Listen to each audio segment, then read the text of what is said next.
What is happening, people? Welcome back to the Scarfe Spurs Talk podcast. In this week's episode, we're going to be reviewing that Tamworth win and previewing the North London derby. It's a big one this week, as well as discussing everything Tottenham. Transfer news with Dorrington, for example, leaving on loan to go to Aberdeen, as well as signing a new contract. Rumours, you name it, we'll be discussing it. So let's introduce the panel. I've got half of them with me now. Firstly, Ian from Spurs Die Hards. Welcome back onto the podcast. How you doing? Yeah, thanks, Harry. Yeah, good. Always nice to be back. Always nice to be on with you. Always enjoy it. Oh, thank you very much. Really enjoyed the other day when I went on your channel, and it's great to have you on once again. So it should be a good one. So thank you for joining us from Scotland. Should be a good one. Travis, thank you very much for coming back onto the podcast. How you been doing, mate? Yeah, really well, thank you. Yeah, always good to be back on these shows. I love taking part. It's always an honour to be on them. I've got my little co-host with me tonight, Harrison, who was very much looking forward to coming on. And he was once upon a time a West Ham fan. He's now a die-hard Tottenham fan. So I've done something right so far. So oh yes, you've converted him. Love it. How old are you, Harrison? 9. 9. Wow, love it. You can come for my job. Thank you very much, Harrison, for coming on. Should be a good one. I don't want to keep you up too long. Thanks for coming on, mate. Talking Tottenham, and you're discussing a win. That's great. I sometimes get guests on when we lose, and you've got you on when we win. So it's fantastic. Thank you for coming on. If you're new to the channel, don't forget to smash that subscribe button. It is free to do so. It helps the channel and the podcast grow. If you're listening via audio, don't forget to follow and a 5-star review. Spotify, Amazon Music, Apple Music, you name it. Hopefully we'll be joined by Billie T later, and also Lee Judges from AFTV, something I'm quite excited about. He's running a little bit late, but will be with us as planned a little bit later. Let's crack straight into it. And Ian, I'll start with you. I want to review Tamworth first. What are your thoughts on the win? Obviously, you had a little bit of time to think about it. It was a crazy game. Went into extra time in the end. We certainly made it complicated. I mean, where do you even start? I mean, it could have gone so horribly wrong, particularly at the end. I was nervous all through it. I was never very comfortable at all. I can understand sort of the team he played, because I was expecting he would start until I saw the day before that he would start again with Austin in goal and save Kinski for Wednesday, and I thought he would give Dorrington a run because that's the kind of opposition, and he's back from injury and what have you. But when you saw the way they played and the way they banged the ball in, a little bit agricultural with that throw in, but it's a hell of a weapon. I can understand why he went for Kinski, who demonstrated so well why we signed him. I mean, he's absolutely the goalkeeper from Central Casting for us. And Dragusin and Gray to deal with the aerial threat. They didn't actually cause us that many problems. Our problems were caused, they're not new problems. Lack of creativity in midfield and poor forward play up front. Really poor forward play up front. I was surprised he didn't go with Lancashire, and I think he paid the price for not having a physical presence up front. I think if we'd have had a more physical presence up front, we'd have probably put the game to bed long before we did. And it could have been, it could have turned embarrassing. But it shows that we need the squad. It's still a work in progress, but we still need players. The backup, some of the backup isn't good enough. I can't defend Werner anymore. I've been trying to defend Werner, but I can't defend him anymore either. So I think there just comes a point he can't do it at that level. Johnson, I'm afraid, continues to underwhelm despite his stats and his goals. He's not contributing enough. Mikey Moore did well. I know there was a lot of criticism about taking him off just when he was really starting to get to grips with a fullback. But he hasn't played for 2 months. He's had a virus. I imagine the plan was always he was going to play no more than an hour, and he may play some part on Wednesday, particularly when you see how little Werner contributed. So it just shows, we needed to bring on Son, Kulusevski, Solanke to get the job done. So there's still work to be done. But at the end of the day, people don't look back. People looking forward to the second leg of the semi-final against Liverpool. People aren't dwelling on the fact that we were within a minute or two of going out of Coventry. And people will forget this. Good luck to Tamworth. They played really well. We're in the fourth round. Still work to do there. Absolutely, yeah, I completely agree with your summary. Travis, I come to you next. I want to get your thoughts on the win, but also Ian mentioned it there. Tamworth do deserve credit, don't they? They held a Premier League side in us, Tottenham, for 90 minutes, forced it to extra time, and it's frustrating for them, isn't it, not to get that replay? Yeah, look, I thought Tamworth were absolutely brilliant. You know, for a non-league side, they really did give us a right good match. I can't remember the winger's name, who was a worker in Zara, but I thought he was absolutely superb. You know, he wasn't scared to take on our defence. But I think Ian said it quite nicely there. You know, I think Werner, as it says in my thing, I can't defend him anymore. You know, he couldn't take on, and no disrespect to the non-league side, but if you can't take on a non-league defender, then there's a serious problem. I think Andrew said that he's not going to be sending anyone back anytime soon, probably because of the squad depth. I don't know. But I think Dragosin, I don't think he had a very good game. I thought Mikey Moore, I mean, to take Mikey Moore off and leave Timo Werner on is just absolutely shocking, really. You know, out of the two players, I think any Tottenham fan would have kept Mikey Moore on, you know, for that sort of game. But to wait for 101 minutes to score a goal, and again, not disrespect him, against a non-league side from a Premier League standards, is quite, you know, it speaks volumes, really, and it shows where we are at the moment. I understand, you know, Ange didn't want us to go to Tamworth and disrespect the club, and I don't think we did. I think, you know, looking before and after the game, I think the respect was completely there.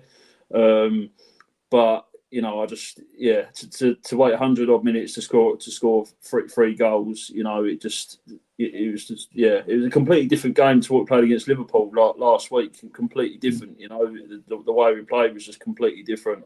I don't know, and I don't want to sound like Mikel Arteta here, but I don't know if that was down to the pitch, because we've never played on 3G pitch before. I don't know. It could have been a mixture of things, but yeah, I think there needs to be some serious changes in this coming up transfer window. Absolutely, definitely an important window. Travis, staying with you, is it a case of just moving on quickly, almost like erasing this game, which sounds strange because we won 3-0 in the end for people who didn't see, but is it just a case of forgetting it, moving on? As Ian said, you know, like with Coventry, let's not dwell on it. People are going to forget. Let's just focus on the next game that comes in the FA Cup. Yeah, I mean, you know, we're around to the fourth round. You know, brilliant. But we've got the North London derby, and I know we are going to talk about it later on in the show, Harry. But we've got the North London derby coming up Wednesday, and I sat next to my dad last night. I said, "Look, if we play like this against that like North London derby on Wednesday, we are going to get absolutely shafted." You know, and we should be showing our quality in them sort of games. You know, because it doesn't get you worrying for the upcoming big matches like we've got on Wednesday night. You know, so. Yeah, we are into the fourth rounds. Obviously, we've got Liverpool in the second leg of the Carabao Cup before that. But Villa's not going to be an easy place to go to. It never is. I know we beat them 4-1 previously, start of the season or whenever it was, back in March, I think it was. But Villa's never an easy place to go to, and they're going to be well up for it. Absolutely, yeah. We'll get onto that in just a second because people didn't see it. It's Aston Villa away. We've got in the fourth round of the FA Cup, probably one of the harder draws that we could have got, I think. Next, I want to play a clip which is from Archie Gray's post-match reaction with Spurs TV, which is really interesting. I think he speaks so well, so I really wanted to play this clip. Archie, we're through, but my word, that was a battle, wasn't it? Yeah, definitely. It was a tough game for 90 minutes, you know, even parts of the extra time, you know, they pinned us back and they played to their strengths, and so yeah, it was a difficult game. So yeah. It just seemed like it was tough for us to get it down and play our football. I mean, I don't know if the surface played a part in that. Tamworth certainly played a part in that, though, didn't they? Yeah, definitely. They made it really difficult for us. Like I said, you know, not to make excuses or anything, but you know, it's a bit of a change for us, and you know, the different pitch, you know, that can affect it. But ultimately, you know, we weren't good enough for the 90 minutes, and we should have shown our quality more, I thought, but you know, they did what they were strong at and made it difficult for us. So yeah.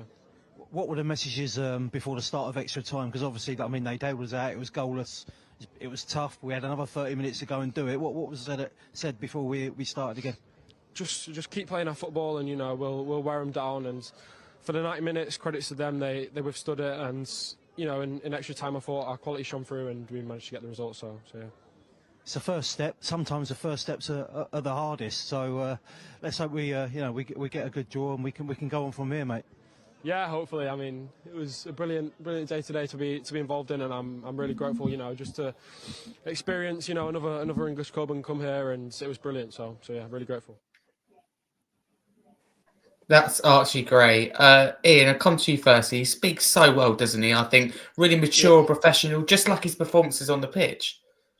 I think you're looking at a future Tottenham captain and possibly a future international captain. I say that because I'm not picking his country yet. He's obviously eligible to play for Scotland and England.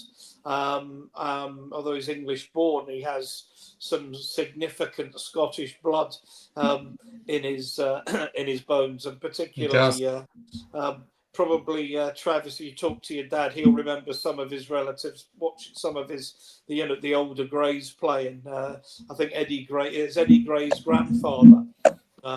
And he could play a bit. I mean, believe me, he could play a bit. So he may choose to play for Scotland, but either way, he's a top quality talent. By any measure, he is a top quality talent, which makes me optimistic that despite the fact that the result wasn't as good as we'd have hoped, we'd have thought we might win that 4-5-6 comfortably inside the 90 minutes. When you've got talent, and of course I didn't mention Bergvall coming on, but you've got Bergvall and you've got players like Gray coming through. I think the future's very bright for the club. And yeah, he speaks so well. I mean, they're all media trained now, but even so, you've still got to deliver it. But smart kid, fabulous footballer. Absolutely. I think he's done really well. I'm going to come to Travis and his co-host Harrison next. Get both your thoughts on Archie Gray in that game, but also this season. Yeah, I mean, as Ian just said, he's a very mature. What is he? 18 years old, isn't he? Still 18, yeah. Yeah, I think he'd be a fantastic captain in the next couple of years. He's very mature. He's a fantastic defender. I'm not saying that from a biased opinion. I think he's a solid, real, genuine, good defender. And I think what did we pay for him? 40 million from Leeds. Was it 40 million? I think we paid. Yeah. Something along them lines. Yeah, well worth the money, and I think he's going to be absolutely brilliant for the next couple of years that he's at Tottenham. And I think he'll learn a lot off of obviously Romero and Van der Ven as well. I'm really happy with him. I can't say he's played a bad game really yet. I think he's been solid.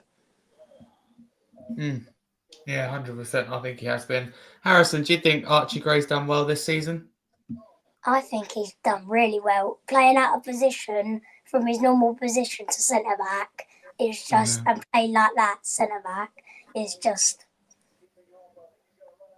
outrageous. It's amazing, isn't it? Yeah, it is amazing. I'm out of here. The kid's better than me, Yeah, and me. Definitely. Do you play football, Harrison? Yeah. Do you have a favourite position? I like to play centre mid. Oh, centre mid. Oh, we can sign you. Do you want to start instead of Basuma, do you reckon? That'd be funny. Oh, thank you very much, Harrison. It's good to get your thoughts. We'll come back to you in a little bit. I'll tell you what, we're going to touch on Timo Werner. And I don't want to firstly make this a Timo Werner battering show because I have seen that be the case with other channels and podcasts already. Ian, I'll come to you first. Timo Werner's performance. What do you make of it? It wasn't good, was it? Whatever way you look at it. Yeah, I don't like coming on any show and slagging off Spurs players, but there just comes a point where you have to say enough is enough, and if we can't send him back on loan, battle back to Germany, or end his loan, then he's just going to have to be very much a peripheral player. And I don't know where that will be. Maybe if we're already qualified in the Europa League or something like that, he can occupy a place there or take a bench place. But with the players coming back, with Moore now back fit, Son was going to be first choice for that left-sided position. Odegaard, you hope's going to come back sometime maybe in mid to late February, and it's hard to see how he can get a game. Playing, whether he's playing down the middle or wide. I wouldn't mind so much about his inability to get to take on players, because his absolute skill, and what I can understand why Ange likes him, is because he can get behind defenders. His ability, reads the game well, he moves well, and he gets behind the defenders better than anybody else in the squad. And then he gets the ball. And therein lies the problem. And it's been the problem. Interesting, the goal he scored in the Carabao against Manchester City, when I think it was Johnson who knocked the ball over to him, and just right foot, first time, bang, exquisite finish. It seems to be the time when the occasions when he's actually got time to think about what he might do, that his head goes. And the number of one-on-ones he misses. In fact, forget about the numbers he misses. He doesn't score any. Even if it was 1 on 2, 1 on 3, 1 in 3, that he gets, you'd say okay, but he doesn't score any in those positions, and I'm afraid that no, he's a luxury we can't afford at the moment. I mean, I know if you're going to talk about transfers, that Moani, but he's another one that can play right across the line. He could play that left side, play that right side, and I just can't see where there's a place for Werner going forward. He can't keep producing that level of performance and expect to get a place. And Ange can't keep picking him if he expects to have a job. I think it's fair to say that Werner, done well at periods last season. I think it's also fair to say that Ange has given him plenty of chances this season, and very rarely, if at all, has he delivered, which is a shame. I feel for him. It must be really frustrating for him in particular. But as you say, just doesn't take any of his chances. And when you haven't got that confidence to take on non-league players, non-league defenders, and there is a problem. Travis, I'll bring you in on Timo Werner. I know we spoke about him a lot in the past. People who can't see Travis's hashtag for tonight always goes a different one. Is can't defend Werner anymore. Do you stand by that, I assume? Yeah, listen, I can't anymore. As I say, I sat next to my dad watching the Tamworth game the other day, and I said, look, I hold my hands up. I can't do it anymore. I think, I really do feel for Werner, because, it's chip paper, so to say. But he was brilliant at Chelsea. He was brilliant at Leipzig. Absolutely brilliant. Hit the road running, especially at Chelsea. I hated playing Chelsea when Werner was playing, because he's always likely to score.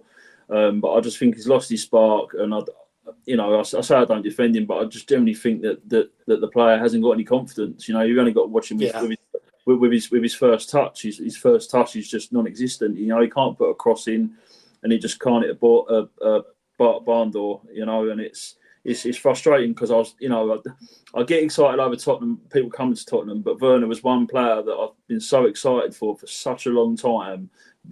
Given our transfer history. And it hasn't happened. So I think Leipzig are paying part of his wages, and I think Tottenham are as well.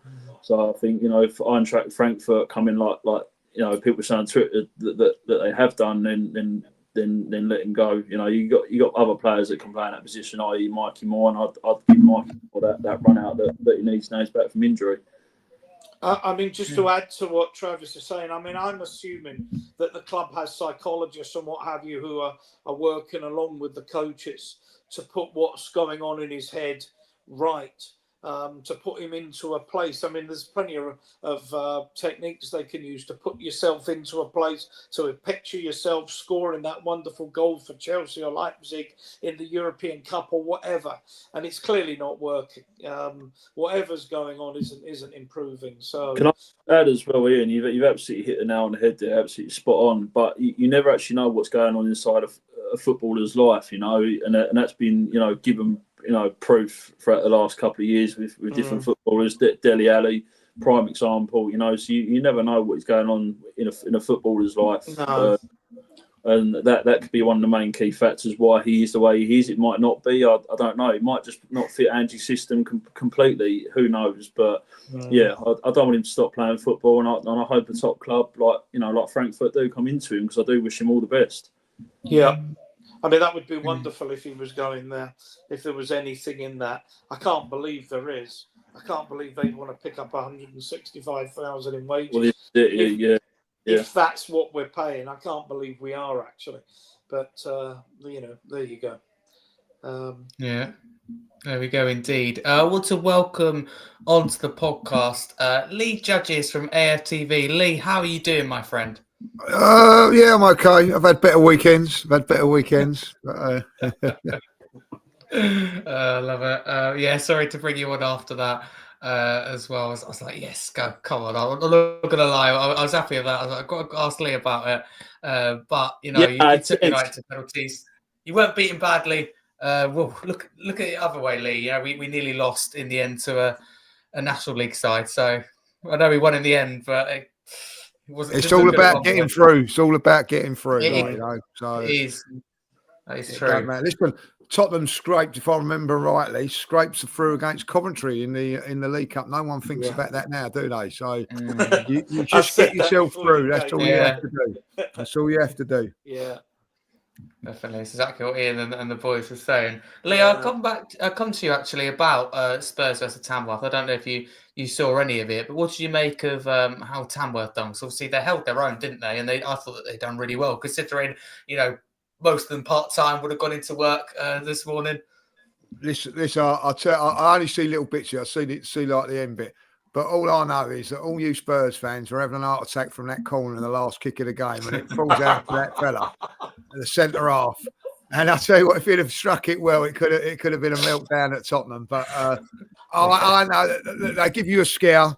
And listen, I think at the end of the day, you just got to give them the credit. You know what I mean? Like, Spurs are on a ironing for nothing. They win that 1-0, 5-0, 10-0, it's expected. For me, what I mean, Tamworth done really well. To take that to extra time, all credit to look. Listen, the pitch is obviously a leveller.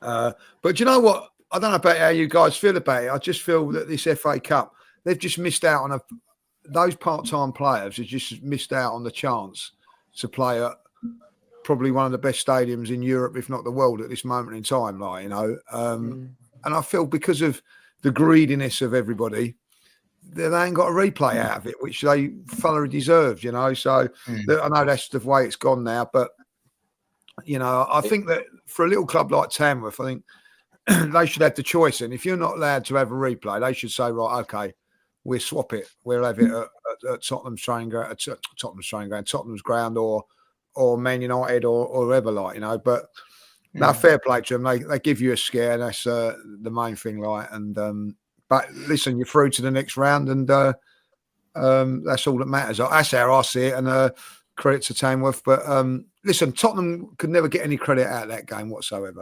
So you just move on. You just move on.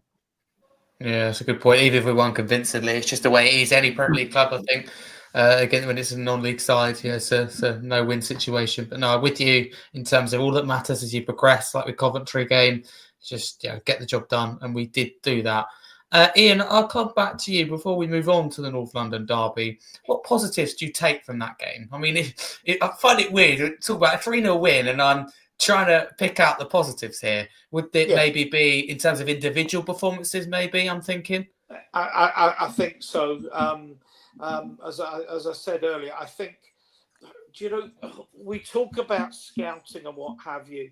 And this database scouting and what have you. But of course, you still have to watch players. The identification of this goalkeeper is to me, it's an absolute masterstroke. I hosted a show last night with, you maybe don't know young Tom, but you'll know Adrian. And I just put the question, if we've got Vicario fit for Wednesday night, and we've got Kinski, who are you picking? And all three of us said we're picking Kinski. This is a guy we hadn't heard of this time last week. and he's come in and he's so perfect for the team. The way he commands the box, he catches the ball. He's almost too comfortable with his feet, but he can obviously play. He stopped everything that's come at him. I know one was only Tamworth, but Spurs don't keep clean sheets, and suddenly we've kept 2 in a row. I think Archie Gray again equipped himself extremely well. Maddison for the first 60 minutes, I thought looked dominant, looked like he was capable of really doing something, but as ever, he fades away. So that's really the big point. I think Bergvall again. I think it's one of the things I've been a bit critical of our midfield, that I think it's a bit samey. And one of the things that I thought Bergvall gave us when he came on was that ability, and he did it against Liverpool as well, is to drive the ball forward, to drive between the lines that we haven't really had as much as I'm sure Ange would have wanted. He's a little bit like Matt O'Reilly in a lot of ways when Ange had him at Celtic. And I think he's an absolute find. I think Mikey Moore, I know criticism of Travis of taking Mikey Moore off. As I said earlier, I can't believe there was any intention ever to play Moore for more than an hour, pardon the pun, because he's been out for 2 months with this virus. So I imagine he was told, and probably told at half time, go on, give it your best for 15 minutes because we're going to bring you off. And his fitness and his health is far more important. And he again, in that 15 minutes, started to show, you're thinking, this is the player everybody is raving about. So there are positives. But the other positive is it also identifies what needs to be done. We need more creativity in midfield, although I know that's not the priority. We know we need more cover on the left side of defence, and we need at least 1, if not 2, attacking players. Because the ones we've got, Solanke really apart, more will come, but he's still relatively young. We need more attacking players. We need better attacking players. Definitely. Harrison, I'm going to come back to you. Who do you think played well for Spurs against Tamworth? I didn't really watch the games because I was at my dad's. Oh, fair enough. That's all right. Who's impressed you this season for Spurs? This season would probably be Kulusevski would probably be my top man. Yeah, love it. I think he's been really good this year. Thank you very much, Harrison. Travis, I'll come to you. I want to talk about Basuma. Do you think he's found some consistency recently? I've seen a lot of questions, wasn't there? A lot of talk among Spurs fans across the socials, but I think he's been better the last few games. Would that be fair to say? Yeah, so I've not liked Basuma for quite some time now. And, when he first came to Tottenham, I thought he was absolutely brilliant when he came from Brighton. But I think the only game I've seen him play really well in so far was probably the Liverpool game in the Carabao Cup last week. I personally wouldn't keep Basuma. If someone come in for Basuma, I would sell him. I don't think he was that good against Tamworth yesterday either.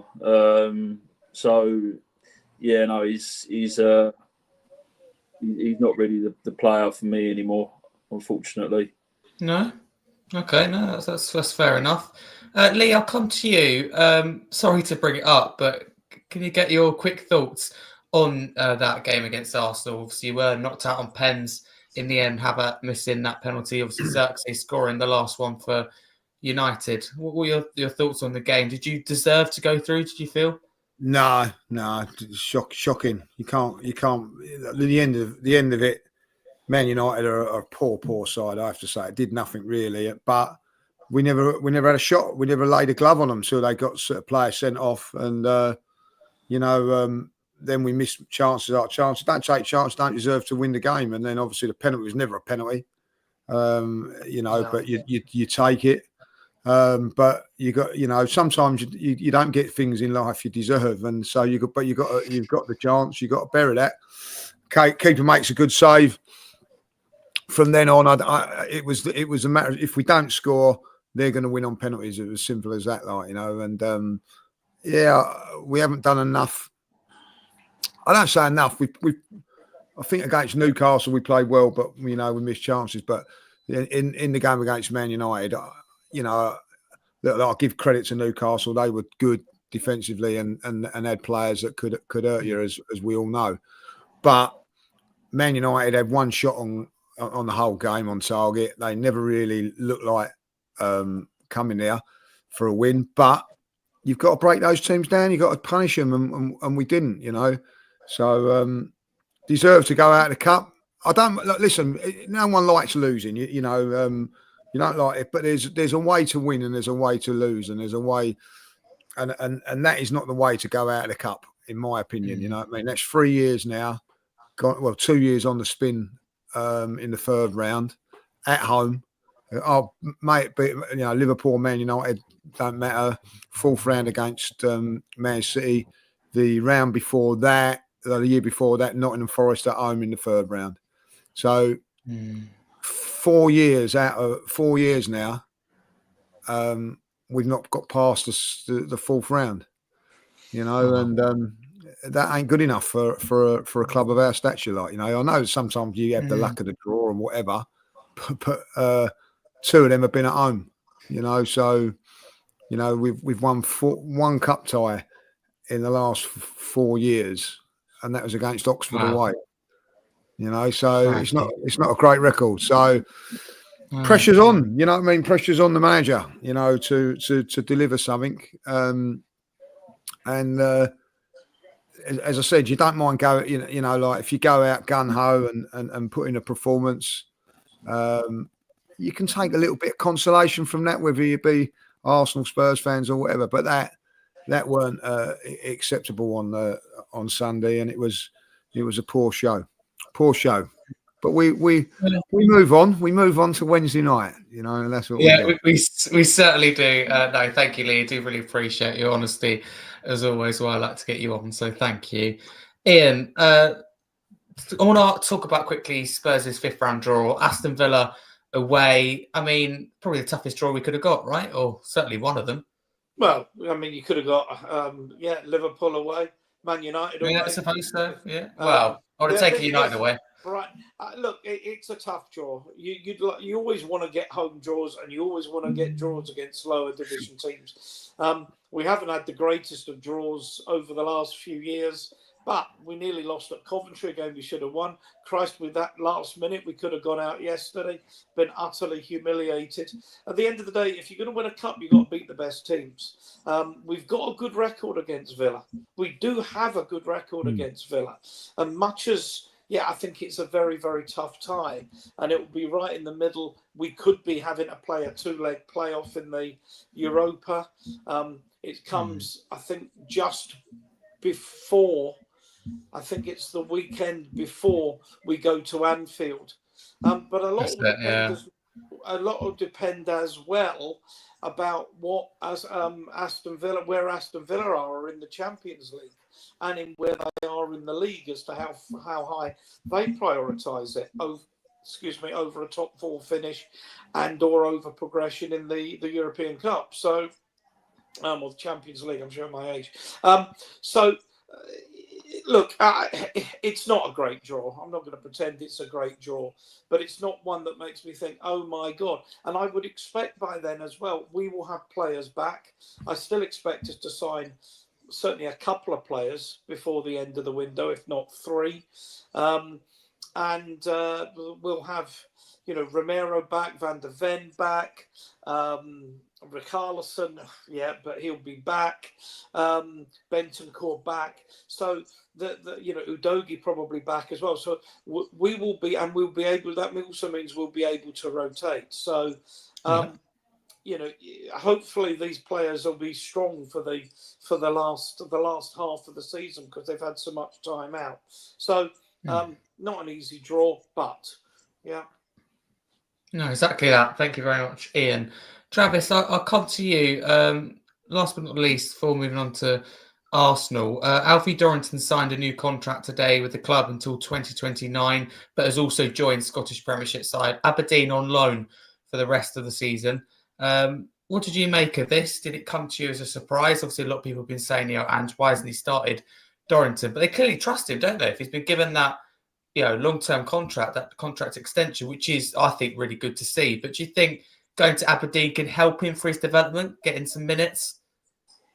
Yeah, my only negative with that is Scottish football is very different to English football, as in the style that they play. That's my only qualm with that. But I think, I think he's quite a promising footballer. Obviously, he's got a lot of talent. Obviously, that's why we have sent him out on loan and obviously not giving him a permanent transfer. But yeah, my only worry with that is that Scottish football is different to English football. And again, I think that's what a lot of people were worried about with Ange when he come from Celtic. So yeah, that's my only worry. He might go to Aberdeen and hit the road running and come back, a well adapted, well trained footballer. We never know with these things. But yeah, I'm glad he's gone out on loan. And I hope we can get him back and get him playing first team football. Yeah, exactly that. I think it makes sense. So hopefully a good young player on our hands. We have quite a few, so hopefully he's one of them. Right, it's the time that everyone in the chat and everyone listening has been waiting for. North London derby, because it is on Wednesday night. Strange one, to be played, I suppose, at the time, but so many fixtures. You've got to play it at some point. I'll start with you, actually, Harrison, on this one. How do you feel ahead of this game? Do you think Spurs can get a result? I think maybe if we have the right starting lineup and we turn up like we should turn up, then maybe, but can't promise the top. No, exactly. You can't. Yeah, you know it already. 9 years old, you know it. You can't trust Tottenham. Exactly that. Thank you very much, Harrison. I've taught him quite a bit. He's learned well, hasn't he? He's learned well. He has. He's learned quick and very well. I love it. Travis, I come to you. How are you feeling ahead of this game from a Spurs point of view? Yeah, listen, I absolutely hate this game. There's no other game in the world or in the league that I hate more than Tottenham and Arsenal. It just boils my blood on another level. But it's at their place. The place is going to be absolutely rocking, I'm sure. I'm looking forward to Mikel Arteta jumping them down on the touchline like a kangaroo because the decision hasn't gone his way. Let's be honest.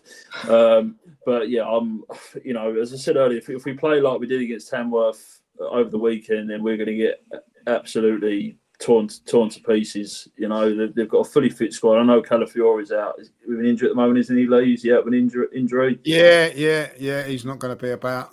Yeah, but even without Calafiore, they've got such good sides, and I think with our back four, the amount of injuries we've at the moment, I think we're going to struggle. But it's an North London derby; it can go either way. Certainly can do. Ian, what are your thoughts ahead of it, Spurs point of view again? I don't know whether it's the best time to be playing Arsenal or the worst. I mean, what's interesting is, of course, we've bemoaned our injury problems. We've had 5, 6, 7, real first team players and bench players that have been out. Arsenal lost Saka, and from losing Saka, appear to have just lost confidence. They've lost a cutting edge. They suddenly don't look decisive and incisive in front of goal. I mean, they were very powder puff yesterday. And then, of course, losing Jesus as well, who's come back in and been in a really great run of form. That's a huge blow for them. I'm not going to say any more than there are obviously things that might be happening behind the scenes at Arsenal, which I suspect are unsettling as well. So it just might be the right time to go and play them when they're a little bit lacking in confidence and what have you. I think the first goal will be important, and I think if we can get it, I could also see the Highbury crowd turning on Arsenal a little bit, Lee, because going effectively out of 2 cups in the space of 5 days at home, and then being behind against your big local rivals. And there's always a view that I've seen expressly that with Manchester City falling away this season, with Arsenal being on their tails so much, this was the year that Arsenal had a real chance to push on and win a title. and it seems to be going by the wayside. And I suspect as well that will mean that that if Tottenham win tomorrow, I think Arteta will be under some considerable pressure. Yeah, I think that's fair to say. Can't argue that. Lee,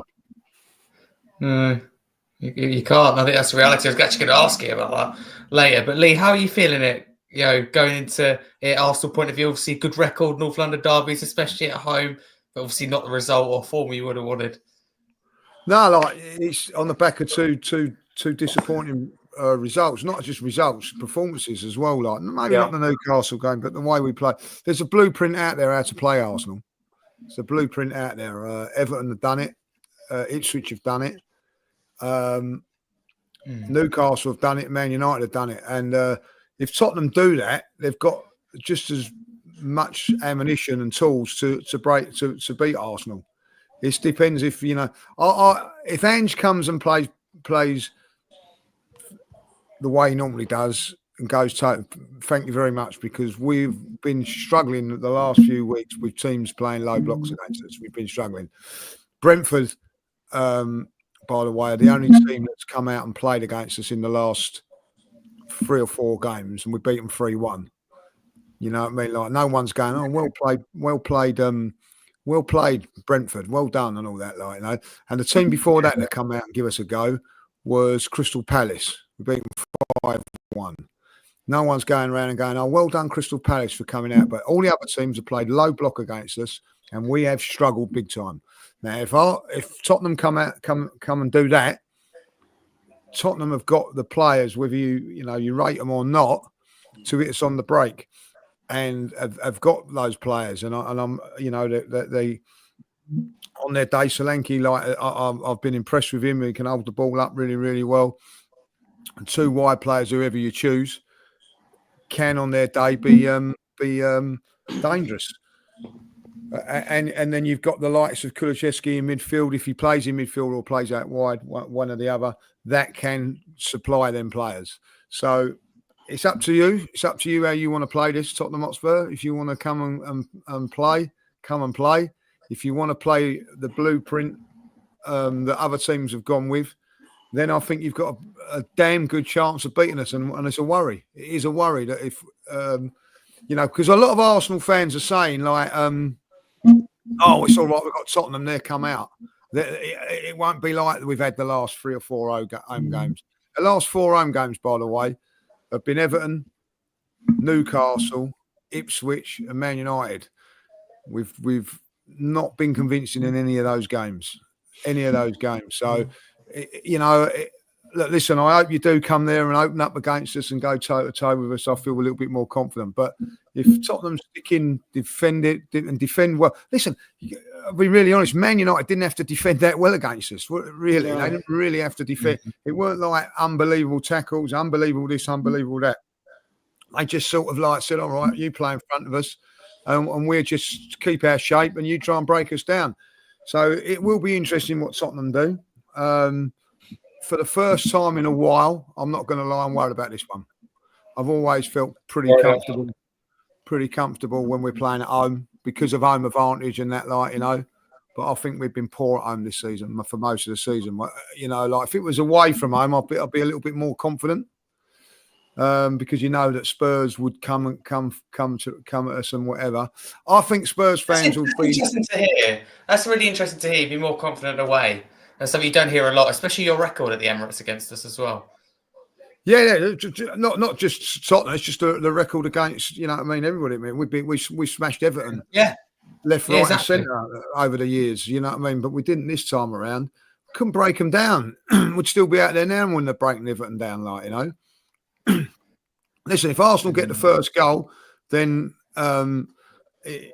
I think if we get an early goal, I'll be a little bit more confident. But I'll tell you another thing with Arsenal and what they've done Arteta's done in the last few times. He's gone a goal up and then he sat back. You know what I mean? And like he did against Brighton, we went 1-0 up in that game there and then sat back. So, listen, I'm not too convinced with Arteta's tactics at the moment. I don't really know if he trusts the forwards, and you know, I feel a bit for our defenders. You know what I mean? Gabriel makes one mistake on Sunday. We get one chance, bang, goal. He sees centre half making mistake after mistake down the other end and not getting punished. So it puts a little bit of pressure on your defenders. So, you know, listen, you know, we are at home. We'll have most of the support there. The one good thing about, I don't think Arsenal fans have been really up for these last two games for whatever reason. I don't know. I don't know if you guys have the same thing with the tickets, season tickets, where you get all your season ticket paid for, but you don't get the cup games paid for. You have to pay for them. So I don't know if you do that at Spurs and whatever. So I think like a lot of fans have been pick and choosing their games, sort of going, do you know what, we've got Tottenham Wednesday. I'll give Man United a miss, and you know, because it's about £100 for the Tottenham game. Oh, but I want to play. I want to be there for Look the at Tottenham game. Sunderland. Did you see some of the pictures? I know it's not the same with obviously the Premier League and that, but the pictures from Sunderland, the Stadium of Light was empty. I couldn't believe that. So yeah, so I just think people just pick and choose their games a little bit, like, you know. Listen, make no mistake, Arsenal fans will be up for this one, and you know, I do think that maybe this is coming at a good time where we got no choice to be up for this, us fans. You know what I mean? Like, you know, even if we're a little bit down, you got to go there and give it your all because you're playing against Spurs. So I think that's the only thing that we got. But if we lose this one, yeah, we Arteta will be right under the pump, because I think a lot of fans are not. I think it's a little bit unfair to say sack him and get rid of him all back, but they're questioning him now. Like, you know, they're questioning what he can and what he can't do. Can he get us over the line? So they're all the things that are going to be there. And listen, from Tottenham's point of view, you know, then probably for the first time in a while, I don't know how you guys feel about it. You ain't under real no pressure in this game, like, you know what I mean? You can go out there and be a little bit expressive against us or whatever you want to do, because it's not going to affect you in of winning the title or getting top four or whatever. So I think that makes you a dangerous animal as well, you know. So I think Tottenham got the cups to think about, you know, and that's where, you know, they're probably going to be looking to, you know, like Europa League and things like that, looking to get that. But listen, you know, you always want to get one over your rivals, don't you? And put you to the sword. You want to do it to us. So, and I agree. I hate this game with a passion. You know what I mean? I hate it with a passion. You live for games like that and you hate them. I mean, we're all the same. It's mad, isn't it? It's mad. I'll actually be on a plane tomorrow night. I'm flying to the Indian Ocean, so it should be. All right, Sam. I cannot. But I'll still try and use my use my login to keep note of the score if I don't even see the game. I don't know. Maybe Travis wants to come in, but one thing I've noticed, we've been last few games we've really been varying it a bit. We've not been, going gung ho and flying out the traps. I don't know about a low block. I don't think Ange knows what a low block is, but I think he'll keep it fairly tight for a bit. The other thing is we're mixing it up a lot more, and particularly with this young goalkeeper who can kick really well, short and long. Yeah. So I mean, against Liverpool, we played an awful lot of long balls into the channels, and I think we might try and play similarly against you. Well, that's how I see it anyway. Yeah, absolutely. So certainly, I think it showed adaptation recently. But I'd like to welcome onto the podcast. No sign of Billie T, sadly. So hopefully he's all right. I'm sure he is. So instead, I found a little replacement, if you like, in Callum Stubbs, obviously co-host here, host the Premier League show on a Wednesday. Whose idea was that? Totally wasn't mine. Callum, how you doing? Yeah, I'm all right. I've been dancing in the green room for the last 20 minutes. It's been wonderful. I know you have. Yeah, no, I was waiting till you behaved. When does that ever happen with me? That's why you relegate me to a Wednesday or a Friday. Being hopeful. yeah. It's gone even further down, hasn't it? Well, you know, new year, give you a new chance. But no, thank you very much for coming on. Massive distraction though in the background. We see you dancing away. But no, Callum, thank you for joining us. Better late than never. But you weren't planned to come on, so I'll my fault, not yours. I'll take the responsibility for that. Tell you what, Callum, I'm going to throw you straight in there. On this game, let's start with your lineup. That's what we're going to move on to now across the podcast, across the panel. What would your lineup look like? Obviously, I know it's dependent on who's available. We're awaiting Ange Postecoglou's press conference, but it's a possibility that Davies could be back. Richarlison, Paul O'Keefe said today, is likely. So there's a couple more options. Yeah, no, definitely a few more options to at least choose from. So I'll start with a match ball. We're going to go with the Carabao Cup ball to go along with it first, because we know how Arteta likes that. We're not allowed to play with the Premier League ball, so we'll go with that first. We'll have what was it, Tonks from Tamworth with his long throw, because we know that no one can do. No, but in all seriousness, I'm thinking Kinski probably in goal retains his place, because I think, once again, he was pretty good against Tamworth. It's not much to say against them, but realistically, he's our best option at the moment with Austin deputising.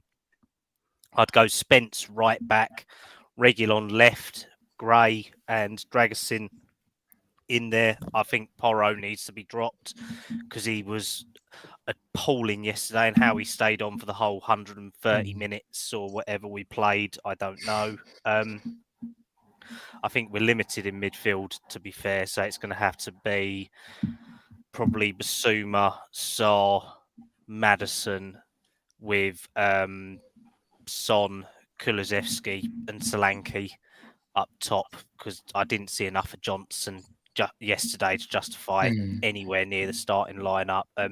Bergvall I'd like to come in, but I think it's a big ask to come in against an Arsenal squad that's probably full on.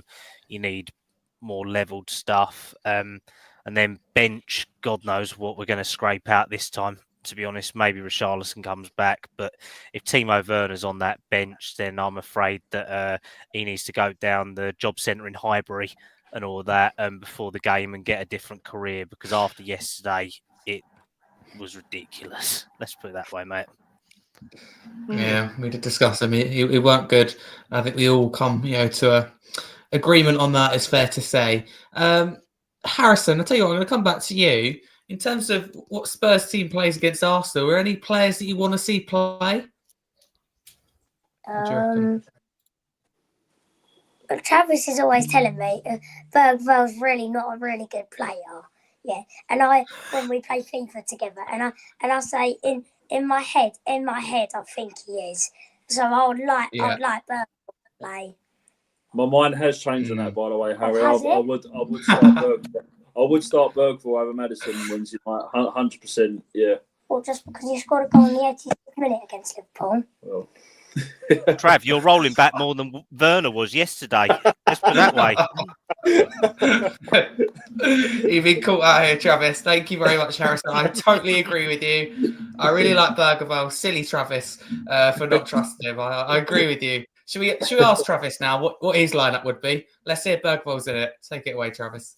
So my lineup would be I'd stick with Kinski, as Callum said. I think we didn't know anything of the man 2-3 weeks ago before he come in. That was a complete surprise. But he's come in and hit the road running. I think he's been brilliant in the last couple of games that he's played. I'd go with Archie Gray, Jed Spence. I don't know if I played Draggers in. I don't think he was that good against Tamworth. Who did you play there, Spence? Yeah, I'd play Spence. Yeah, I wouldn't drop Pedro Porro. I think he's a bit burnt out at the minute, obviously given our options that we've actually got. But I wouldn't drop him for a North London derby. I think he thrives in them sort of games. And then going to the midfield, I'd probably play Bergvall, Kulusevski. I don't think Bentancur's going to be back, is he, for the North London derby? No. Yeah, I'd keep Maddison on the bench. Johnson, again, as Callum said, he weren't that good against Tamworth over the No, he wasn't. weekend. But I think he's a sort of player that needs to play in a North London derby. I don't know what's happened to Ben Davies. I think Ben Davies has been brilliant at the games that he has played. He's in contention. Paul O'Keefe said today he's in contention to be back, which are more likely out of the two. Yeah. So I'd definitely bring him in for the North London derby. And then Sonny and Solanke, and hopefully Richarlison will be back. I can't really say too much about Richarlison at the moment because obviously he's been injury prone. We haven't really seen a lot of him. But yeah, if as Callum quite rightly said, if Werner is on that subs bench and he needs to just disappear down the job centre, I think. I do not want to see him on that bench. I'd rather be. Do you feel for him though? Do you feel for Werner? Though? I know we're not a charity or anything like that, but I just find it must be frustrating for him. I mean, he's just can't hit a barn door. Yeah, massively. And I said earlier, you never know what's going inside of a footballer's life. There could be stuff going on in his personal life. Who knows? It might just be, as I said earlier, he doesn't fit Angie's system. It could be a multitude of things. Who knows? But yeah, I'd definitely put Mikey Moore on the bench because again, another player I think who was thriving in North London derby massively. Obviously being young and obviously playing as well as what he's playing. But yeah, I think Bergvall was brilliant against Liverpool. Obviously got the winning goal. So I think I don't think Maddison was that good against Tamworth. Another player, I don't think it was brilliant. But yeah, I would start Bergvall in that midfield against that lot on Wednesday night. Yeah, absolutely. Go on, Harrison's convinced you. I love it. Bergvall to start. That's what we like. But no, with Porro, I think Travis. You mentioned it with Porro. You don't think he should be dropped. Callum said he thinks he should be. I can totally understand both of your views on it. But I read a stat: Porro lost the ball 45 times against Tamworth. For me, that's not acceptable in any game. Non-league Tamworth 45. And that was so bad. Apparently, that's like the highest they've seen in across any Premier League player all season. That's it, crazy. I'd hate to see how many times Werner ball in Harry. Well, to be there fair, wasn't a stat for that. If we feel sorry for Werner, I think it's that we haven't given his P45 quick enough. Let's put it that way. Give him a P45 and give blinking Pedro Porro one after yesterday's game as well. Yeah, I think Timo Werner's is inconclusive. Oh, don't. Not even a charity would take him. That's how bad it is. Oh dear. Before we get Lee's lineup as an Arsenal fan, Ian, I'll come to you to get your lineup and Spurs. Obviously, lots to get your teeth into there. Anything you changed majorly? Sorry? Anything you changed majorly to the lineup? Yeah, I'm a little bit different to the boys. Kinski's obviously going to play in goal, but I'm certainly sticking with Porro. I don't know how accurate that 45 times is. Doesn't sound right, but that's what I thought. Tight pitch anyway. 45, whatever. He's still to me. He's got to play. Spence got to play left back, and Dorrington. There you go. Dragusin and Gray.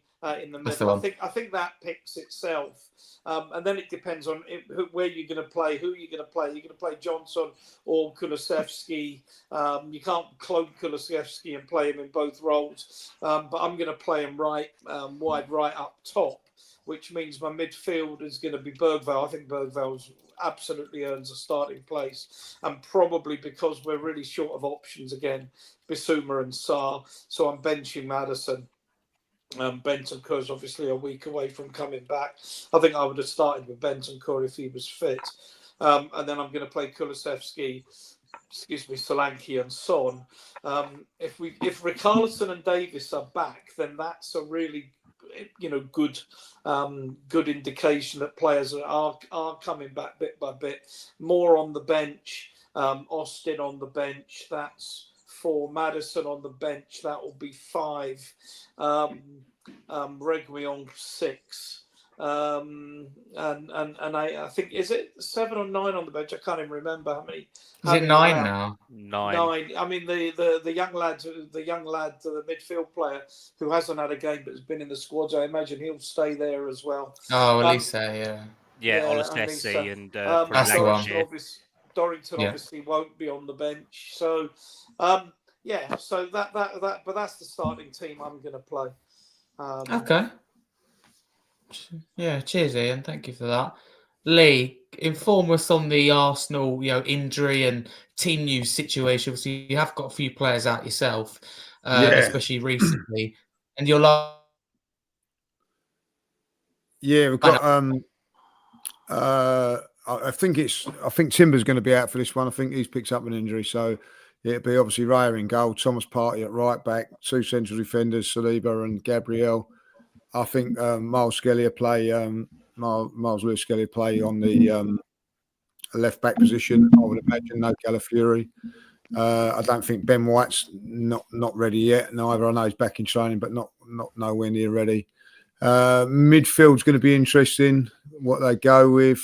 I'm going to say with Partey going into the right back position. Obviously, Declan Rice will come in at the 6 this time. Odegaard, probably Mourinho will have to play. And the front three, I think that they'll stick with Havertz, Sterling and Martinelli. I think that'll be the team. okay. Yeah, there's still obviously quality in there, but you've got a lot of players out defensively as well, because that's usually a good defence. Yeah, got a lot of fullbacks out. A lot of fullbacks out at this moment in time right now. But the trouble is with Timber's been fantastic for us, but he can play anywhere, can't he? He's got that back line. He's played everywhere. Can play anywhere, but people don't realise he's come back from a serious knee injury and he's been flogged the last sort of 6 weeks, where we've had to play, weekend, the weekend, midweek, and he hasn't had to have a break. And unfortunately, he broke down on Sunday, which was always going to be the case. So I'll be very, very surprised if he is available on Wednesday. Hopefully he is, but I don't think he will be. If he is available, obviously he'll go right back and then Thomas Partey will come into the middle. But that'll be the side. Not a lot on the bench. Trossard will be one there, and that's our only attacking option at this moment in time. Obviously, like losing Jesus on Sunday as well, along with Saka. And of course, with Wanyeri as well, so we've got a few players from an attacking point of view out as well, but Havertz, Sterling done all right when he come on the other day. If it was one of the pluses, you know what I mean. I'll say all right, you know what I mean. That's good for our forwards at the minute, all right. So and Martinelli's always a threat. Just don't know what you're going to get from him. Needs to work on that consistency, I think. But when he's at his best, boy, can he cause Porro problems. Porro's not that switched on defensively. Better recently, we've dropped a bit deeper, not inverted the full backs. Hopefully, we follow that principle, if you like, in this game. Doubt it. Then that'll suit Porro. But yeah, Martinelli is you one. If you said to me, where do you think Arsenal can hurt Tottenham? I'd usually go, okay, Odegaard, but with his recent form, not so much. I think Martinelli's the one for me. But Lee, kick us off with score predictions. If Spurs come out and play, I think we'll win 3-1. If Spurs defend and all that, like 1-0 Spurs, that's what it'll be. Either one of them. Take your pick. Right. Yeah, it's just the way that we set up is massive for you. I get that feeling. Yeah. If you set up and say, right, come and break us down, I think we struggle. I really do. I'm not saying that because I want us, but we will struggle. So it's up to you, boys. It's over to you. Yeah, no pressure. Oh dear, don't like the sound of that already. I mean, said that against Tamworth, and look what nearly happened. So, no, thank you, Lee. You've gone with an Arsenal win, but your result dependent on the way that Spurs set up. Harrison, what's your score prediction? Do you think Spurs will win? Do you think Arsenal will win? What do you reckon? Honestly, if I'm really honest, I think it's going to be it's going to be a draw 2-2. Do you? It'll be a draw. Would you take a draw? Do you think it'll be good for Spurs or not? Well, it's better than losing, so I'll say that. It is better than losing. Absolutely, good way of looking at it. You can't win them, don't lose them. Exactly. Thank you very much, Harrison. Travis, what do you reckon? Yeah, I was going to say 2-2 anyway. The thing that I worry about more than anything when it comes to Arsenal is their set pieces. And it pains me to say it. It's probably going to be saying it, but their set pieces is something to worry about for every single team in that Premier League, because they've just got it absolutely sussed. We've got no height, compared to the Arsenal side that they're going to bring out on Wednesday night. We haven't got any height in there at the moment. Obviously, Van der Ben's out, Romero's out, Declan Rice is a lump anyway. So that's what I worry about, and that's where I think that the goals are going to come from. Their corners and what I mean by lump is he's a I know what you meant. Yeah. That's the way he said it. A turd that won't flush. That's what he is. Yeah, he's a tall, stocky lad, and I think if Arsenal are going to score, that's where their goals are going to come from. I think their corners and their free kicks, because it's incredible what they do. Yeah, it is. It's just that, difference maker, if you like. And Arsenal, I felt, maybe relied on that a little bit too much this season in terms of, as Lee said, not got that attacking firepower or the numbers at the moment going forward, or just haven't been lethal even when they have had those. I think the only add on to that, Harry. Sorry, I think the only positive we can take out, the only positive I think we can take out of Arsenal set pieces is if we've got Kingsley in goal. I think Vicario is too much of a flapper when it comes to catching the ball, whereas Kingsley, good with his feet, and he's more than capable of catching an incoming ball. So that is a positive I will take out of that. Absolutely, yeah. Thank you for bringing that up. That's definitely worth it. I think Kinski's really impressed me when he's come in. I know you shouldn't get excited, 1 or 2 games, but I really am. Distribution superb, confident out from the back. Can offer serious competition, I think, for Vicario. Ian mentioned that earlier. I think Austin as well, to be fair, coming on his debut, obviously will be harsh for him. I hope you understand that, it's nothing against him. It's just the way it is. We needed a goalkeeper anyway, regardless of that performance. But he caught really well in that game, for example. Didn't have the same distribution or even abilities, I think it's fair to say, as Kinski, but really good at catching. That's something Vicario has to work on if he wants to keep that number 1 spot. Callum, score prediction. Are you back in Spurs, the first one to do so on the podcast tonight? I did go for a 3-2 win last night. I don't think we'll convincingly keep a clean sheet in this one. My luck. I mean, I've been slating Havertz since he went to Arsenal, because a lot of my mates are Chelsea fans, and they're saying that they should listen and all that as well. But I mean, I went for a 3-2 to Spurs. I think if we can do something, we've got to go at them. But our record at Emirates is appalling. So, no, my luck, it'll be a 3-2 the other way to Arsenal. But when was the last time we won in the Prem? It's got to be like 11 games now, 12 games, something like that, I reckon. Or, apart from Southampton, I think that's a free hit for anyone this season. So I don't think you can really class that. So literally, we have to just start getting points on the board. Yeah, the cups are all well and good, but I think we need to use this as a springboard. And I don't even think a draw is enough. I'd either rather get the points or don't get any at all. Well, I was going to say that, really. Who does a draw suit better? Because Arsenal can't drop any more points if they want to stay in that, I suppose, title race. And we're 12th. So, a draw's never going to be a good result when you're that far away from your teams in the top half. Yeah, if we lose 3 points this weekend and all the other teams come up, we will be 5 points from relegation by the end of, Friday. That's how drastic it is. We are closer to relegation than we are to top 3, top 4, top 5 sort of thing at the moment. So we've got to do something, because, cups are all well and good, but if we get relegated to the Championship, we'll be the only team playing in Europe and all that. That'll be in. You don't believe that will happen, though, do you? I don't believe it, but I mean, I don't think we'd be involved in it. I think we could finish mid-table at the worst. But that's the thing. Do we even want to finish 10th or 11th and all that? I mean, we was all saying, we win a trophy, then by all means. Yeah, I know. But then we sleep in the same bed as West Ham and all that, and they was happy doing that year on year. And that's how bad that is. Europa League's bigger than the Conference League. I think there's a reality check needed here, boys. I mean, genuinely a reality check. We've won one trophy in the last 165 years, it seems, and none since 2008. And for people of my generation, when 1980s, we may as well have had a season ticket for Wembley. We were there year in, year out. And I know some of you, the younger players, maybe a bit older than you, Harry, but some of the youngsters following the clubs, I've never 30-year-olds, I've not seen us win anything, and it's ridiculous. If we can win a cup and finish 10th, I will bite your hand off for that. Ian, there is a rebuild going on at this club that people have been, and I've said this on a lot of streams and on social media. People when Poch, if 2019 said this squad needs a painful rebuild, and Conte alluded to it as well. You change the manager, but everything else stays the same, and nothing change. Nothing changes. You don't win anything. Well, now things are changing.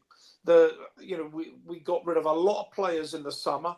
Granted, we got a problem because we've had so many injuries, but players are coming in. All these kids that are coming in and young players are almost all hits. But there's going to be some pain before we get, to be challenging for titles and what have you.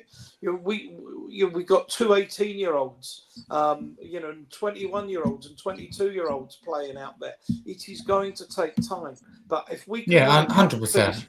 If we can win a cup and finish 12th, then absolutely fine. Obviously, the last thing you want to do is win a cup and get relegated. But we won't get relegated. Players will come back. We'll pick up enough points. But the key is, can we pick up enough points and win something? Because there's opportunities there. Villa away, tough. Liverpool away with only a goal, tough. Europa League's not going to be given to us. But we've got players. We've got a manager who knows how to win. Now, not everybody likes him, I know that, but we've got a manager who does know how to win trophies. So, I think the reality check is there's a lot more pain to come. I've said this. Everybody wanted a painful rebuild until it started to hurt. Well, I'm sorry, there's more pain to come, but the pain needs to be gone through to get to the squad, the hunger, the desire, and the winners that we need in there. 100%. Yeah, well said, Ian. Yeah, thank you very much. Short-lived rant. Thank you. Don't blame you. Tell you what. Yeah, I'm gonna ask it. Lee, I'm gonna kick it off with you. I don't know how this will go. Let's run with it. Let's compare the two managers and who we'd rather for getting the club that they manage, Ange Postecoglou or Mikel Arteta. If I said that to you now, Lee, you could pick the manager for Arsenal next season. Who would it be? Forgetting that Ange Postecoglou is obviously connected with Spurs. Listen, Mikel Arteta has done an unbelievable job at Arsenal for where they were. The difference is with Arteta at the moment, it's not if he's a good manager, can he get you over the line to one of the big ones? You know what I mean? That's a conversation that you're going to have with Ange over the next few years. You know what I mean? If that's what you want to do. Arsenal are currently second in the league, challenging for a title for the third year going. There's a lot of other teams that would be like to be doing that. And last season, by the way, we was as good as any team in Europe. It's just it was one team better, and that's as simple as it. And a team that, by the way, people say, "Oh, Arsenal didn't win the league, bottled it and whatever last season." A team that went from December to the end of the season, dropping just 2 points. When you think about that, dropping 2 points in 6 months, and those 2 points were at Arsenal at home. That's those two, so that's what we've been up against, So, listen, I think that there's going to be questions under Arteta over the next year or sort of even this season if we don't buy anybody in January and we don't end up winning things. But I love this conversation when people go, we've got to win this, got to win that. If it was easy, everybody would be winning trophies. Aston Villa would be winning trophies. Newcastle would be winning trophies. Leeds United, who are relegated, would be winning trophies. You know what I mean? Chelsea have won trophies. Why they won trophies? Because they've, if you be really honest, I'll say it on here, they've bought their way to it. Same as Man City. Man United have won trophies. Liverpool have won trophies. But it ain't easy. It ain't easy to win a trophy, as you say. You've got to have a little bit of luck in competitions as well, and the luck of the draw is a thing, So no one's got any God-given right to win a trophy. So when people go, if you don't win a trophy, when you're up against a team in the last 2 years that's won the treble and won the championship 6-7 times out of 8, you ain't going to find it very, very easy. And you're up against teams like Liverpool, by the way, at this moment in time. People criticise Arsenal and all that. I don't know if anybody's seen where they are in the Champions League, unbeaten in that. So they're not only doing well in the Premier League, they're doing well in Europe as well. So, listen, I think it's difficult, but for me, I'm very much like it's been a pleasure going up and down the country the last couple of years of Arsenal, knowing that you've got a good chance of winning games of football wherever you are. Yeah. Wherever you are, you know what I mean. He's done really well, though, hasn't he, Arteta? And you've done very well. As you said, it's just about getting over the line now. Getting over the line, you know what I mean. You had a fantastic manager, and you know, I do remember the 80s when you had Archibald, Crooks, Oddle, and that bloody good sides, but never really challenged for the title many times. No. If I'll be really honest. Cup teams, Cup and FA Cup, and don't get me, it was different than the FA Cup and everything. It was a major, like the thing, and Spurs done really well. But I think they challenged for the title once up with all of those players, Ozzy Ardiles, Ray Clements. You can reel them off how good Tottenham players were at that time. But they only challenged for the league once, losing out to Everton, under Pochettino, that's the best team I've seen at Tottenham for a very, very long while, and challenge for titles. Now there was always the argument with Pochettino: could he get Tottenham over the line? Well, he didn't. But does that mean to say that he wasn't a good manager for you, or whatever? Well, I think we made the wrong decision. We got rid of him, and we've been awful ever since, Lee. We've gone backwards. There you go. There you go. So build the foundations again. We've gone backwards after the Champions League final. So when people turn around to me and go and Spurs fans, I've got my brother's a Spurs fan. Arteta's a bottle job and all that, There you are, worshipping Pochettino, who is your best manager over the last, I don't know how many years. You tell me, is he a poor manager? Was he a poor manager for you? I don't think he was. No. You know what I mean? No, but he didn't get you over the line. That doesn't mean to say he's a bad manager. He got you in. He got you challenging for the title. He got you unbeaten home at White Hart Lane. Made White Hart Lane a fortress. Also got you to a Champions League final. So he's not rubbish, is he? He just didn't. Semi-finals. I remember Chelsea. Another God-given day. Have you ever seen Matic? When you say about luck, have you ever seen him hit a shot like that before? Like when it goes into the top corner, you know what I mean? They end up losing against Chelsea, So exactly. It's fine lines. And at the end of the day, Arsenal, if my eyes don't deceive me, we're second in the league at this moment in time. And people want the manager sacked and things like that. That's that. Sometimes you can be, what's the word? A victim of your own success. Yeah. And I think Mikel is a little bit at the moment, because Arsenal, a few years ago, I'm not being horrible, where you are now, we was. I remember playing a game Boxing Day against Chelsea. If we'd have lost to Chelsea, we ended up beating them 4-1. But if we'd have lost them, we'd have gone into the bottom three. And, I just heard you making the same conversations. If you'd have said to me then, I'll give it 3 years and you'll be challenging Liverpool, past Liverpool, who were brilliant at the time, taking on Manchester City and getting 89 points, I'd have laughed at you. And you know what I mean? So it can happen, you know what I mean? Sometimes you have to be a little bit more, patient. And I've learnt that. I wasn't patient with Arteta at first. I didn't think he was good enough, blah, blah, blah, blah, blah. And now, I've loved what he's done over the last couple of seasons. Can he get us over the line? That's I'll tell you what, he's not going to win the FA Cup this year. That's guaranteed. You know what I mean? But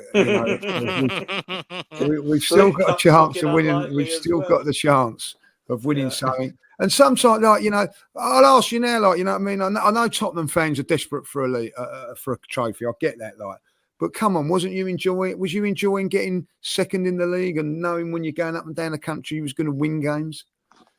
There is something in that, The fans get entitled after a while. That's the problem. They think, you get impatient. Let's get Mourinho in, and realizes that Pochettino overachieved, and the team, I think, in the end, I remember he asked for a rebuild and didn't get it. He didn't get the rebuild. He went 1 year too long with the team we had. I remember one Christmas, my brother was sitting around here. I got my family's half Spurs and half Arsenal, so they're all in there, right? we'll never, ever say get Poch out. We'll never do that like you do, Wenger. You ungrateful lot. You'll never do that, like, right? Blah, blah, blah, blah, blah. You start winning things and just not getting over the line.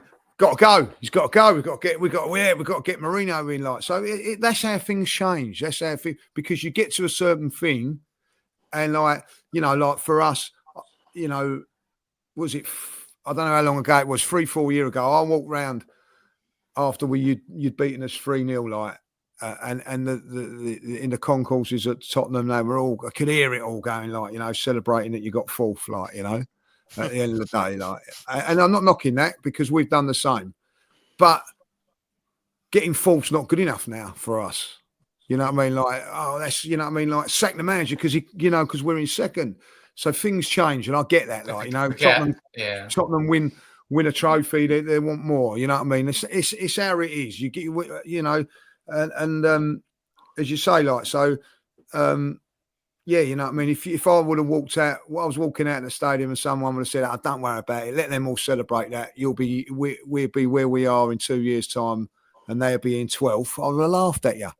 I'd have said, like, don't be stupid, like, you know what I mean? So listen, things change in football and expectations change. Your expectations will change next season. So if depending how well you do, and I think that's the same with Arsenal.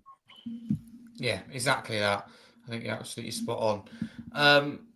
I'll tell you what, Harrison, what do you reckon? Andrew Arteta, who's your favourite? Well, being a Spurs fan, I am. Being for real, if we were to have a manager, and if I were to sack Ange, then I probably wouldn't. I'd probably keep him for about another 2 years. Would you? Oh, nice. Do you think we win a trophy though? If we win a trophy, I'll say, if we win a trophy, I don't think he'll get sacked. But I think if we're losing the finals, then I think he'll get sacked. Then. Do you? That's a great question, by the way, Harrison. Do you think that if he doesn't win a trophy, that he will be sacked? I think he's in the. Yeah, go on, Harrison. Yeah, generally, yeah. If he, I'll tell you what, this is typical Spurs. If we'll get to the final, or if we get to the final, if we get to the final, then it's going to be a hard game against whoever we play. Arsenal. Yeah, it will be a hard game. Yeah, Arsenal. Yeah, might be Arsenal. Yeah, I think you're just spot on, Harrison. But only if you play with a Premier League ball, though, Lee. Yeah, I don't worry about the ball. Yeah, I mean, we ain't got no. Stop having a go at our man, for he didn't even say that. Like, you know what I mean? He did say it. Lee, at some point, in my opinion, we have to stop being 18 months FC. This hire a manager, wash, rinse, repeat, sack. Hire, rinse, wash, rinse, repeat, sack. It's got to stop. We've got a manager, I think, that the club is largely behind. There are obviously pockets of social media don't like him.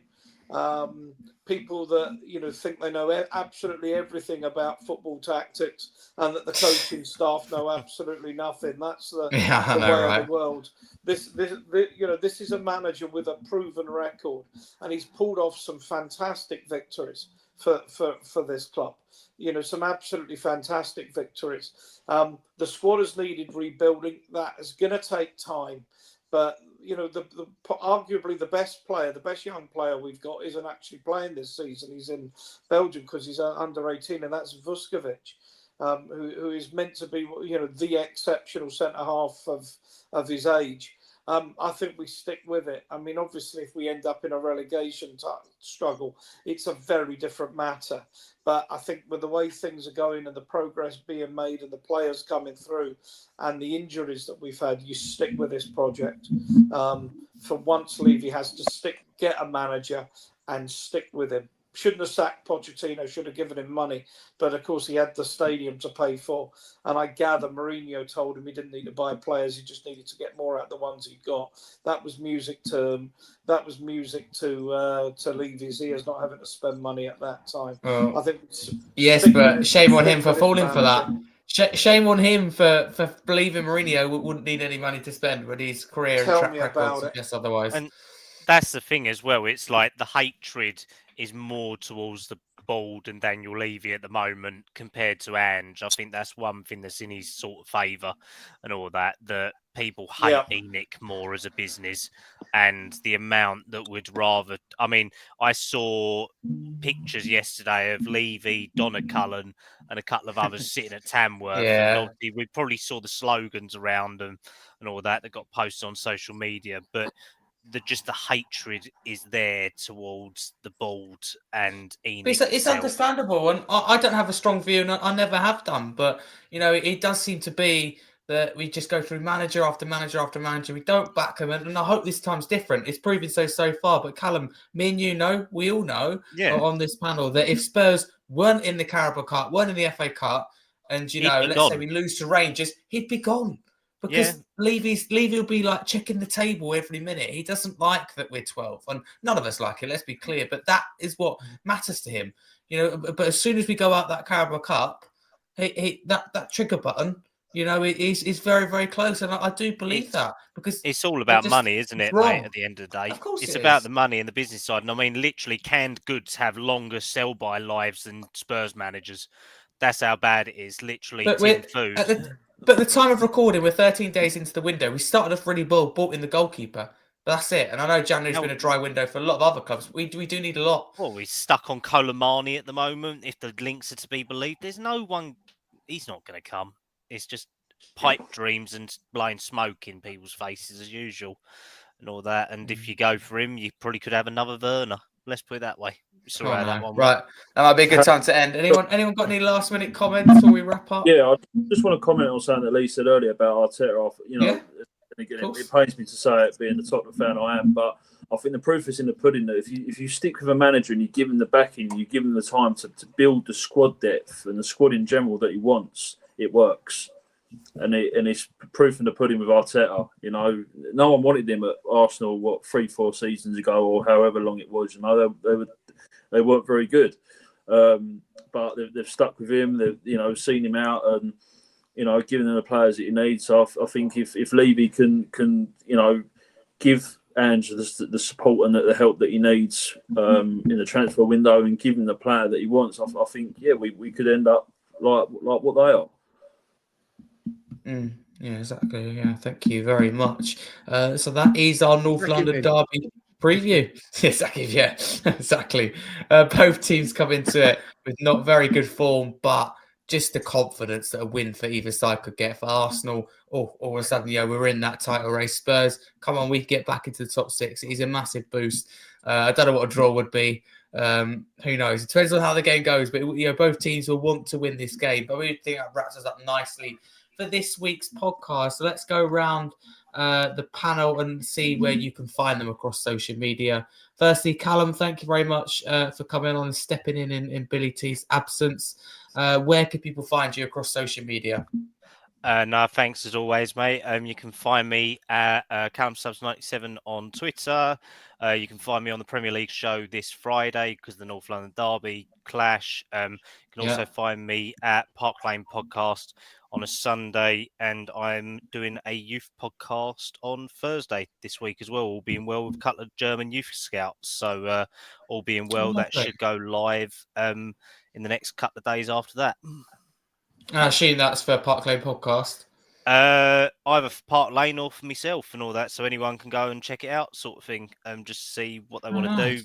It's just a bit of fun, to be honest, and just going to be speaking about Spurs' academy and what players they're looking at on the continent as well, all being well.